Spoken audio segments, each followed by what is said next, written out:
பின் சாலமோனின் ஞானத்தை வெளிப்படுத்தும் ஒரு விசாரணை அவருடைய முன்னே வந்தது. அப்பொழுது 2 பொன்கள் ராஜா சாலமோனின் முன் வந்து நின்றார்கள். அவர்கள் இருவரும் ஒரே வீட்டில் வாழ்ந்தவர்கள். ஒரு இரவு தூக்கத்தில் இவள் தன் பிள்ளையின் மேல் புரண்டு போய் அது செத்துப் போயிற்று.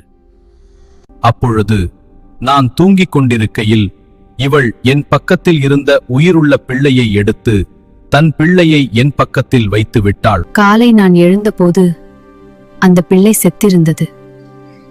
ஆனால் கவனமாக பார்த்தபோது அது என் பிள்ளை அல்ல என்று கண்டேன். ஆனால் மற்ற பெண் மறுத்தாள். உயிரோடு இருக்கிற பிள்ளை என்னுடையது. இவ்வாறு இருவரும் ராஜாவின் முன் வாதாடினார்கள். இல்லை, அமைதி, உங்கள் உண்மையை நான் காண்கிறேன். பட்டயம் கொண்டு வந்த பின் ராஜா சொன்னான், இந்த உயிருள்ள பிள்ளையை 2ஆக பிளந்து பாதியை இவளுக்கும் பாதியை அவளுக்கும் கொடுங்கள்.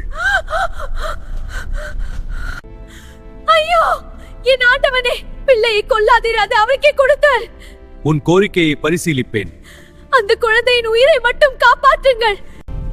பிள்ளையை கொல்ல வேண்டாம், அவளுக்கே கொடுங்கள். அவளே அதன் உண்மையான தாய். நன்றி அரசே. இந்த தீர்ப்பை கேட்டு இஸ்ரவேல் மக்கள் அனைவரும் ஆச்சரியப்பட்டார்கள். தேவன் அருளிய ஞானம் ராஜாவிடம் இருக்கிறது என்று அறிந்து அவரை பயந்து மதித்தார்கள்.